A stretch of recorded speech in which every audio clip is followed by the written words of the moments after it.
other meter in, you can see Phil's experience flying with Virgin active, going to space. Later on, we have our own spaceman here at Sywell, going to meet the president.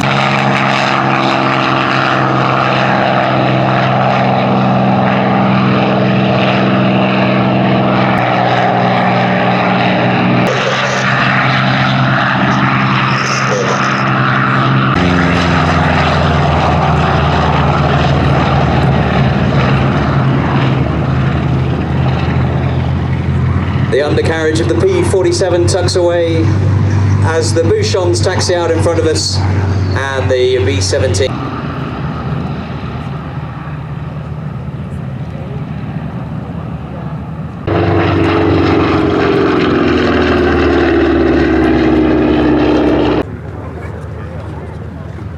So a lovely set piece to start the day's flying activity as the P-51s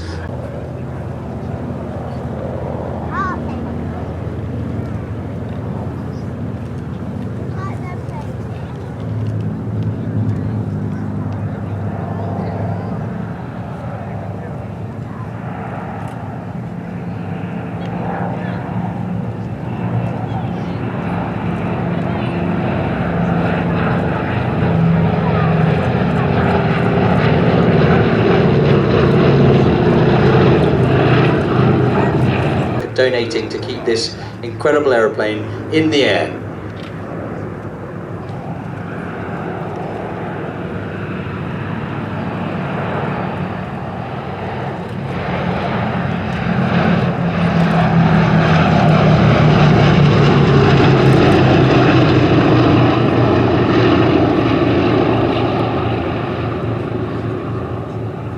As Peter brings the aircraft into that left-hand turn, you can just see the bomb bay doors opening. The lovely noise from those four 1200 horsepower Wright Cyclone turbo supercharged radial engines. This aircraft weighs 20 in the Memphis Belle. You know that quite often this aircraft was at the edge of its range limit when it went deep into enemy territory. Coming in now with the bomb bay doors open.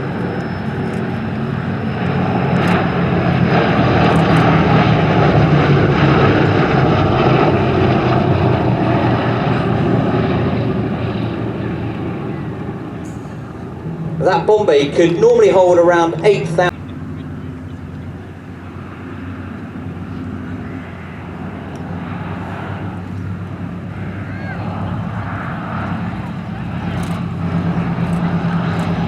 Now both port engines smoking as a tribute to all of those Allied airmen who lost their lives during the bombing raids over enemy Europe in the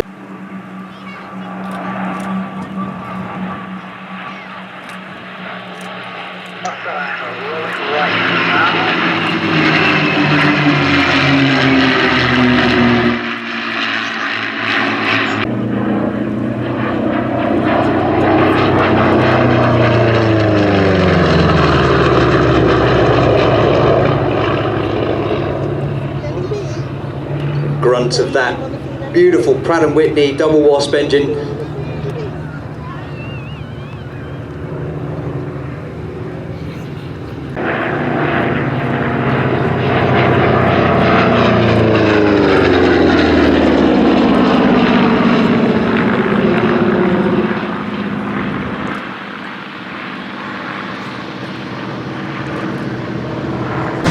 Again, this was an aircraft run by the B-17 that sustained a lot of damage. It's still making home, and I've seen photographs of a P-47 with an entire hole in one of its propeller blades.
in John is Dave Pulliston in yellow. The yellow nose Bouchon, that comes from the Biggin Hill Heritage Hangar. Now turning in on them are three.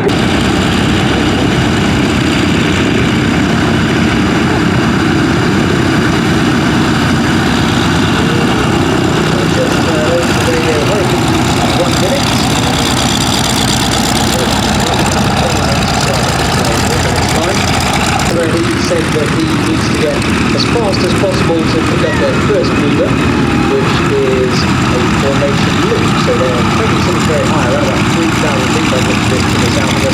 So behind you, and then you're facing the right line. From the right, Trevor and Gabriel.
Whispering death as the Japanese knew it. This was a late Second World War fighter aircraft. I think it first debuted in 1943.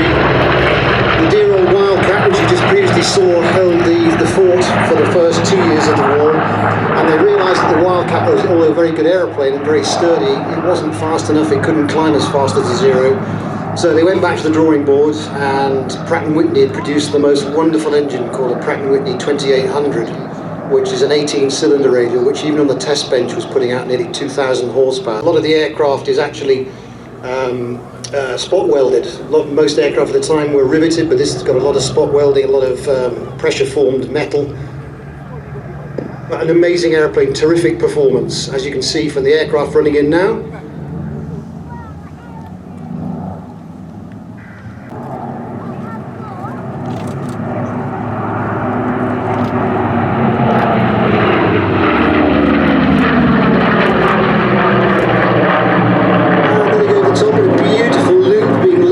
The yellow-nosed Corsair, that's a slightly earlier Corsair with a 3-blade propeller. That's an aircraft owned by the fighter collection from Duxford, flown today by Brian Smith, one of our most experienced Warbird pilots, superb leader. All this formation flying is driven by the lead. Everyone thinks the hard job is the guys on the wing, but in actual fact, the guys on the wing cannot do their job if the leader is not flying smoothly, maintaining the energy of the aircraft and doing nothing unpredictable. And Brian is all of those things, very smooth, beautiful pair of hands, makes it very easy to follow. Obviously it's made easier today by the fact there are 3 Corsairs. They're all pretty much the same kind of drag profile, although Brian did say yesterday that his early aircraft with its 3-blade propeller is a little bit lighter than the other 2, so they've got a bit of a job to keep up with them.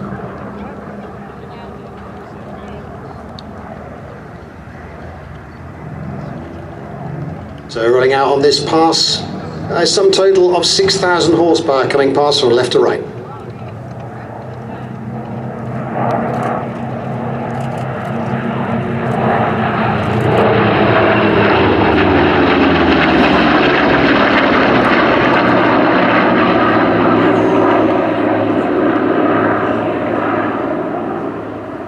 Can't quite see from here, but I think on the right wing is a visitor from France, Baptiste Sully, He's flying this aircraft. He's actually flying his Spitfire 14 later on.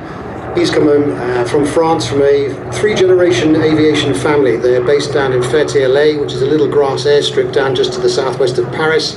Their equivalent of our old Warden Shuttleworth collection.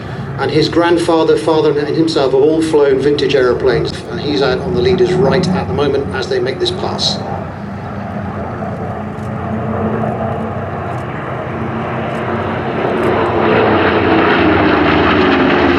The amount of stress that the wings are under when given an aircraft with that much power and speed, and the first design of the aircraft incorporated the outer 2 feet of the wingtips having explosive bolts on them, such that the pilot pulled too hard, the explosive bolts would activate and blow off the outer 2 feet of the wingtips, thereby reducing the stress on the wings.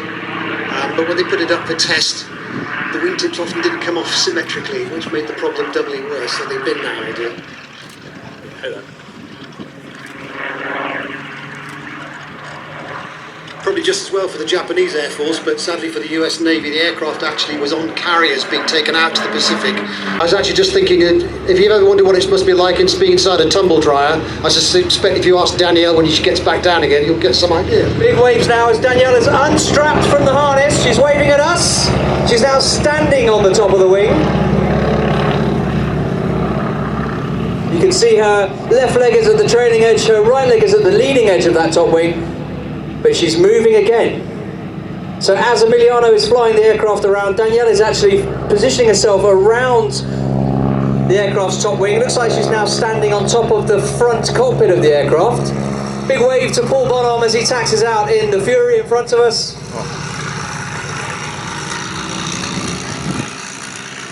So to your right, here comes the 46 Aviation's Super Steerman. And where is Danielle now? Nice slow pass for us in from the right, a little bit of puffing smoke. She's now stood on the front cockpit, holding her leg. Now I'm pretty sure that can't be very easy.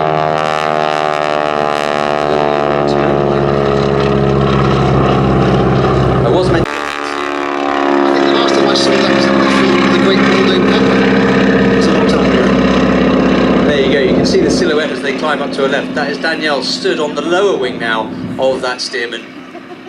Yeah, you might add actually that you can't see them from here, but there's some very, very strong streamlined metal cables, not cables. Stressing wires? Stress wires, we'll call them stress wires for now. So they're strung between them, she's hanging onto those for grim death, I would imagine. Wing. Vertically down now.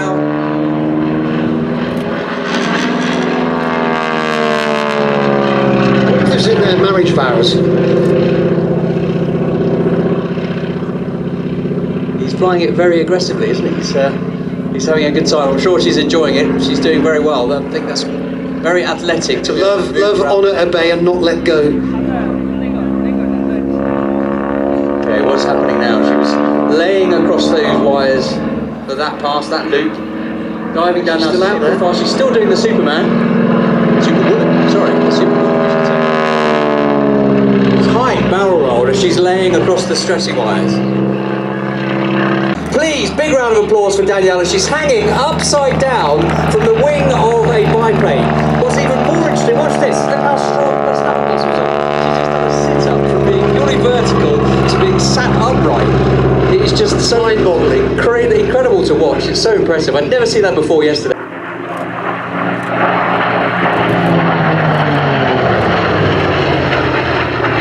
Paul told me he was just short of 380 knots when he hit the pull-up on yesterday's show, and he's got the same amount of luck as Pete Kinsey, which I didn't have earlier on. He's got a little blue gap to go into. Well, mainly blue. Paul's probably gone up to about 4,500 feet, using all that energy as he tipped into a huge loop, now going away on the B-axis of the aircraft, which is nicely showing the yellow undersides of this aeroplane. So, based upon the Sea Fury, which is a naval version effectively of the Hawker Tempest at the end of World War II, this aeroplane actually is a non-navalised Sea Fury. It was actually built for the Iraqi Air Force, was delivered to them in the late 40s. But it's not a particularly nice colour scheme if you're a British aviation enthusiast, so the owner decided he wanted something a bit more British and appropriate. And as you see those yellow undersides, they are the classic of the World War II years, that they were all the prototype aircraft under test were painted yellow, presumably so you can keep well clear of them in case they disassemble themselves in the air. You'll also see it has a yellow P painted on the side. That again says that the aircraft is a prototype. It's not appropriate to this aeroplane. I say it was built for the Iraqi Air Force, but I say it's just more appropriate for our airshow visitors. Paul demonstrating in a derry turn there how fabulous the ailerons on this aircraft are. Most aircraft have conventional ailerons where your control stick is connected by a system of pulleys and cables to the actual ailerons themselves. But it means when the aircraft is flying extremely fast, you've got to have a fair set of muscles because you're pushing those controls against the airflow. And at 400 miles an hour, it can almost feel like it's stuck in concrete.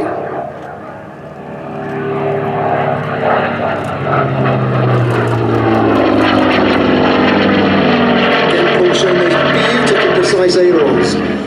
In this airplane, the aileron on the right-hand side, so give Claire a wave.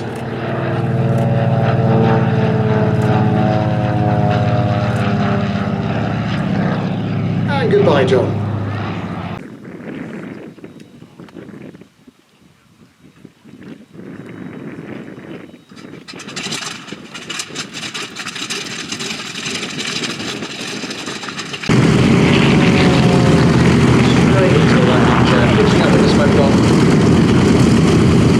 Experimentation with electric power.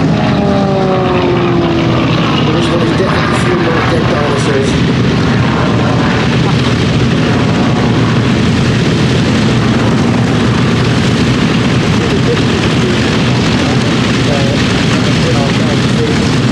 This aircraft was actually designed in Lincoln to slow roll out for a ride. Designed in Lincoln to the round bed,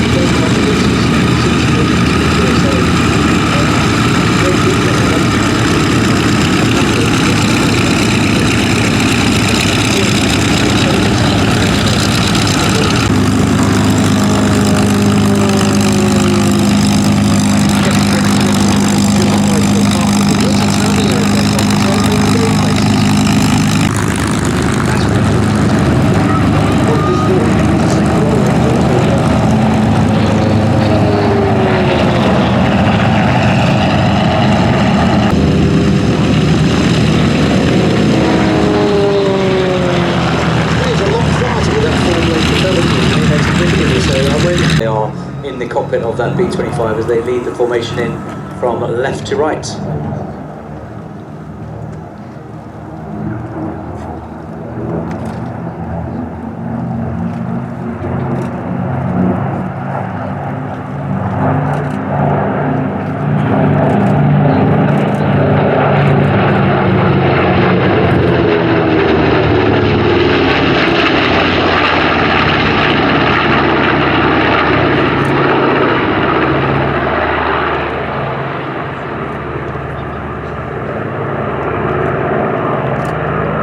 I'm sure you've had a chance to go and see the aircraft when they're parked down at the south end of the airfield. They are simply immaculate. They gleam like jewels. And believe me, it's not just skin deep. I've had a look inside the B-25 in the hangar, and inside the undercarriage bays and behind the engines, it's just as clean. It looks like they've just come out of a restoration hangar. And that's a tribute to this team that look after these aeroplanes, both mechanics and just helpers who keep these aircraft in such stunning condition. Running around as our diamond formation, I think at this point the B-25 is going to pull up and do its solo display, and the other aircraft will then climb to height for what is a very spectacular aerobatic display to come.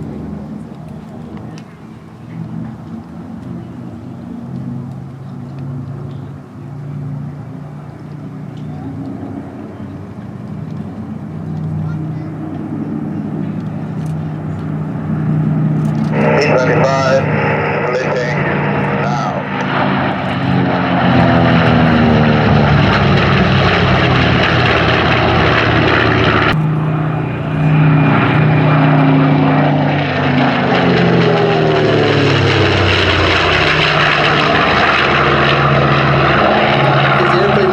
Familiar to you and you're of a certain age, my age, somewhat near the end than the beginning. Featured in the film Catch-22, famous novel by Joseph Heller. told the story of a squadron of B-25s, somewhat fictionalised, we should say, but a lot of the B-25s that are still flying in the world, and I couldn't tell you whether this is one of them, were actually brought out of the desert in the late 60s, early 70s, and actually put into flying condition for the making of the movie Catch-22. And fortunately for us, a lot of them survived afterwards.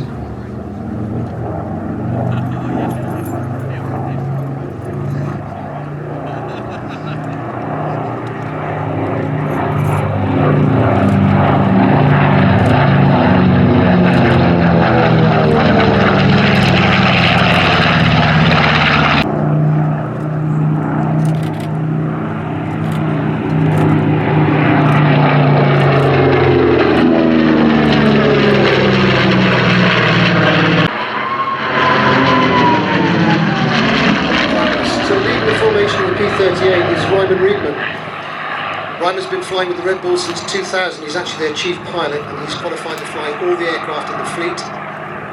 P-38 aircraft he's leading with is a almost unique aircraft. It's a twin-engine, twin-boom fighter. It's been very rarely imitated, and again was an American solution to the World War II problem. How can we get more powerful airplanes? So Lockheed went with two engines in this completely unique twin-tail boom design.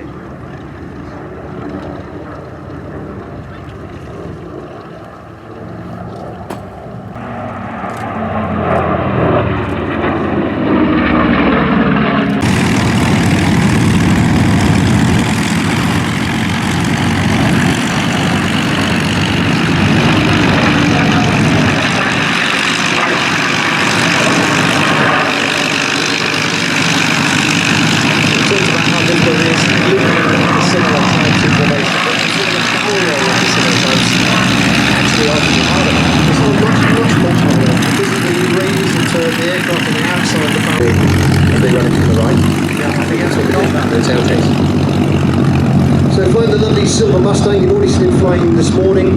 That's Eskil Amdal from Norway. Eskil was a test pilot at the Norwegian Air Force. Now in flying civil flying for Atlas Cargo over in America, flying 747s. But originally a demonstration pilot for the Norwegian Air Force flying F-16s.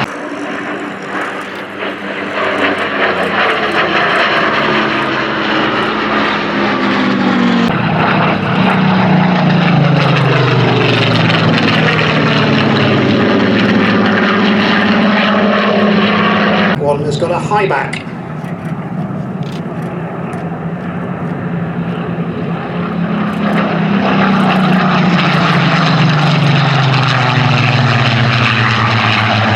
We will have Paul Bonhomme. He is an MH434.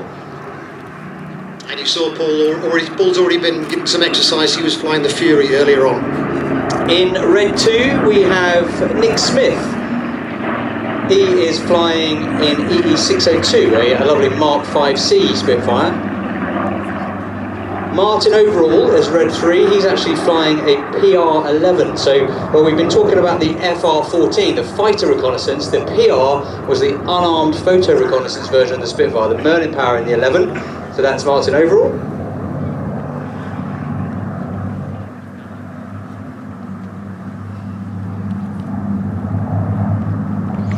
In a lovely Mark 5 Spitfire.